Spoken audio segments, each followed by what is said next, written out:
नमस्कार मित्रों, इन दिनों में हम लोगों ने बहुत सारे जो हमारे भारतीय परिवेश के अजूबे हैं उनके बारे में बातचीत की है, कुछ जानकारी आपस में बांटी है। आज भी एक ऐसी जानकारी आपके साथ बांटने का मन है कि हमारे देश के बहुत सारे जो धार्मिक संप्रदाय हैं, उन संप्रदायों में एक अघोर पंथ भी है, अघोरी बाबा। आपने ये लफ्ज़ तो सुना होगा, लेकिन इसकी लफ्ज़ की गहराई क्या है, इसका मतलब क्या है, कौन होते हैं अघोरी, इसके बारे में शायद जानकारी ना हो। मित्रों, मैं एक बार बनारस गया था तो वहाँ पर एक विशेष रूप से एक मंदिर है जिसका नाम बाबा कीनाराम का मंदिर या संत कीनाराम का मंदिर, इस नाम से वो प्रचलित है। और मैंने वो खुद देखा कि वहाँ पंक्तिबद्ध होकर लोग आते हैं और सबके चेहरे पर कोई ना कोई इबारत दुख की, चिंता की, फिक्र की बाकायदा लिखी होती है। क्योंकि सबकी ये आस्था है वहाँ आने वालों की कि यहाँ बाबा कीनाराम, इसके पास आकर जो मांगोगे वो मिल जाएगा। मित्रों, इसके बारे में बहुत सारे अजूबे हमारे सामने आते हैं, इस अघोर पंथ के बारे में भी और बाबा कीनाराम के बारे में भी। ये बात काबिले एतबार आजकल के लिहाज से नहीं है। विज्ञान भी इस बात को, चिकित्सा विज्ञान भी इस बात को आसानी से स्वीकार नहीं करता कि कोई भी शख्स 170 साल तक जीवित रहा हो। बाबा कीनाराम के बारे में ये हकीकत इसलिए माननी पड़ती है कि इनका जन्म जो है उसकी भी दर्ज है इतिहास की किताबों में, उसका जिक्र जो है वो किताबों में दर्ज है कि इसका जन्म जो है वो कब हुआ था, और उसके बाद इनका जो पुण्यतिथि है, इनका जो परलोक गमन है वो कब हुआ था। दोनों तारीखें और कुछ सन जो हैं, तारीखें जो हैं वो तो देसी महीनों के अनुसार हैं, लेकिन सन जो है वो बाकायदा ईसवी सन के मुताबिक दिए गए हैं। कुछ एक किताबें ऐसी भी हैं जिनमें 150 वर्ष इनकी उम्र बताई गई है और ज़्यादातर किताबों में इनकी उम्र 170 वर्ष बताई गई है। मित्रों, अघोरी संप्रदाय भी बड़ा विचित्र है और हमारे देश में है। और एक दिलचस्प बात यह है कि अघोरियों का, इन अघोरी साधुओं का इस संप्रदाय का ताल्लुक़ जो है वो एक ऐसे तीर्थ से भी है जो तीर्थ आज हमारे देश में नहीं है, हमारे देश का हिस्सा नहीं है। वो है हिंगलाज माता का मंदिर, पाकिस्तान में, बलूचिस्तान में। वहाँ से भी इनका अघोरियों का रिश्ता जुड़ता है। लेकिन अब जो है जितने भी अघोरी हैं वो बनारस के आसपास बसे हुए हैं, या एक दो स्थान, और असम में भी एक स्थान है जहाँ अघोरियों का माना जाता है कि ये अघोरी साधु यहाँ पर भी रहते हैं। कुल संख्या जो इनकी जो गणना हुई है सांप्रदायिक रूप से, संप्रदाय के रूप में, तो ये माना जाता है कि इस वक्त अघोरी बहुत कम हो गए हैं। फिर भी 70 के आसपास ये माना जाता है कि 70 अघोरी हमारे देश में अभी भी विद्यमान हैं।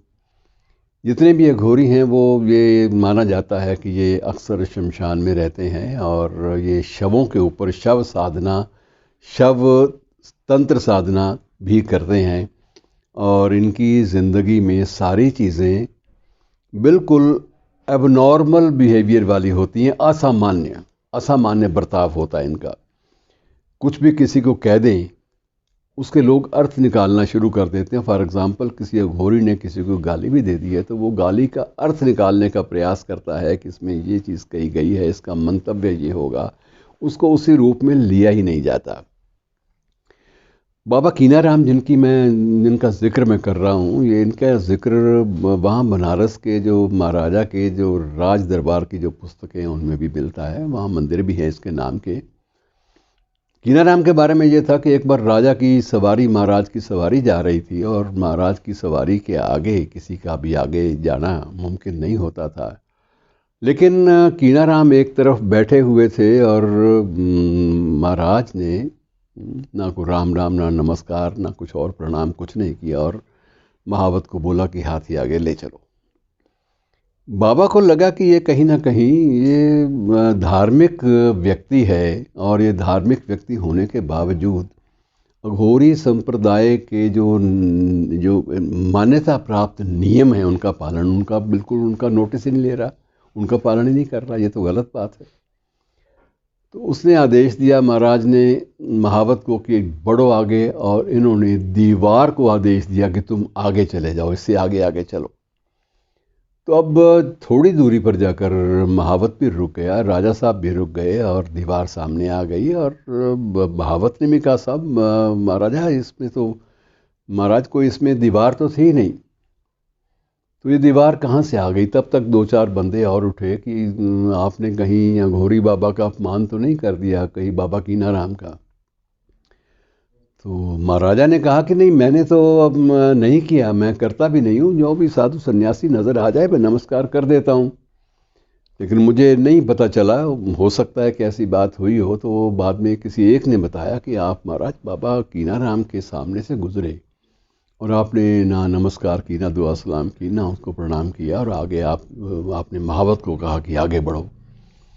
तो ये आपका जो अहम है इसको नेस्त नाबूद करने के लिए, अहम को समाप्त करने के लिए, आपकी जो सत्ता की जो एक छवि बनी हुई है उसको निरस्त करने के लिए बाबा कीनाराम ने दीवारों को आदेश दिया था कि दीवारों आगे खड़ी हो जाओ, और दीवारें उसके संकेत पर खड़ी हो गई। बहरहाल महाराजा मुड़े, बाबा कीनाराम की समाधि तक गए, जहाँ बाबा कीनाराम जहाँ बैठे हुए थे, जहाँ अपनी तपस्या कर रहे थे, तो वहाँ जाके बाकायदा नमन किया, क्षमा याचना की, और उसके बाद वो दीवारें हट गईं और आगे हाथी बढ़ना शुरू हो गया। बहुत सारी बातें हैं। ऐसे ही एक व्यक्ति आया बाबा के पास, कीनाराम के पास, कि बाबा मेरे तो बच्चे को उठा के ले गए हैं ज़मींदार के आदमी, और वो कहते हैं कि इतने पैसे तुमने कर्ज देने हैं, वापस करना है, पहले कर्जा दो और उसके बाद बच्चे को ले जाओ। बाबा ने कहा चलो मैं तुम्हारे साथ चलता हूँ। बाबा उसके साथ हो लिए। आगे जाके देखा कि बच्चे को गर्मी के दिनों में तपती धूप में उन्होंने धूप में बैठाया हुआ है ज़मींदार ने, और वो कह रहा है कि तेरा बाप आएगा, पैसे देगा, उसके बाद अदा होगी, तेरी रिहाई होगी, इसके पहले मैं तुम्हें रिहा नहीं करूँगा। बाबा कीनाराम वहाँ पहुँचे, उस लड़के के बाप को लेके उन्होंने कहा क्यों भाई क्या बात है, तुम इसको तंग क्यों कर रहे हो, बच्चे को क्यों शोषण कर रहे हो। तो उसका जवाब था कि इसने मुझे पैसे देने हैं, इसके बाप ने, जब तक बाप पैसे नहीं देगा तब तक। तो बाबा ने कहा तुम ऐसा करो, पैसे तुम्हें मिल चुके हैं। तो ज़मींदार ने कहा जी पैसे कहाँ मिले हैं मुझे। तो उसने कहा जहाँ तुम खड़े हो इसी स्थान पर तुम 2 हाथ नीचे तुम खुदाई कराओ, तुम्हारे कितने पैसे हैं कागज़ पे लिखो।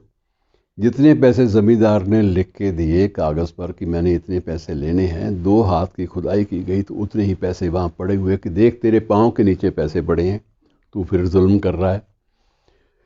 अब ज़मींदार समझ गया कि ये बाबा ने मुझे सबक देने के लिए किया है। वो पाँव में पड़ा, माफ़ी मांगी कि बाबा मेरी जान छोड़, मुझसे गलती हो गई, मुझे सब कुछ आ गया और ससम्मान तुम इसको ले जाओ।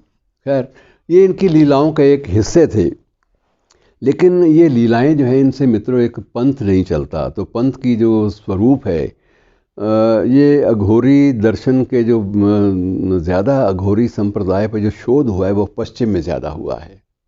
हमारे देश में हुआ तो है लेकिन उतना ज़्यादा शोध कार्य नहीं हुआ, वर्णन हुए हैं। तो पश्चिमी विद्वानों ने जो शोध किया है उसके मुताबिक इसमें एक अवधूत गीता भी मिलती है, और इसमें ये माना जाता है कि 8 ऐसे पड़ाव हैं जिनको पार करना अघोरी के लिए बहुत ज़रूरी होता है। जब तक वो इनसे मुक्ति ना पाले, इन 8 पड़ावों को पार ना कर ले, तब तक वो अघोर पंथ का साधक नहीं कहला सकता। और अघोर पंथ जो है वो शिव और शक्ति का एक सामूहिक प्रतीक है, और इसी प्रतीक को लेकर उन्होंने जो गिनाए वो कुछ इस तरह से थे। कुछ एक नियम हैं जिनसे मुक्ति पाना बहुत ज़रूरी है हर इंसान के लिए जो साधना करना चाहता है शिव और शक्ति की। तो उसकी जो नियम है उसमें सबसे बड़ी बात यह है कि उसका जो भय है वो समाप्त होना चाहिए। फिर उसको यौन की जो प्रक्रियाएं हैं, जो सेक्सुअल प्रैक्टिसेस हैं, इनसे मुक्ति उसको मिलनी चाहिए, और मुक्ति तभी मिलेगी जब उस रास्ते पर वो चल के देख लेगा कि इसमें कुछ नहीं है।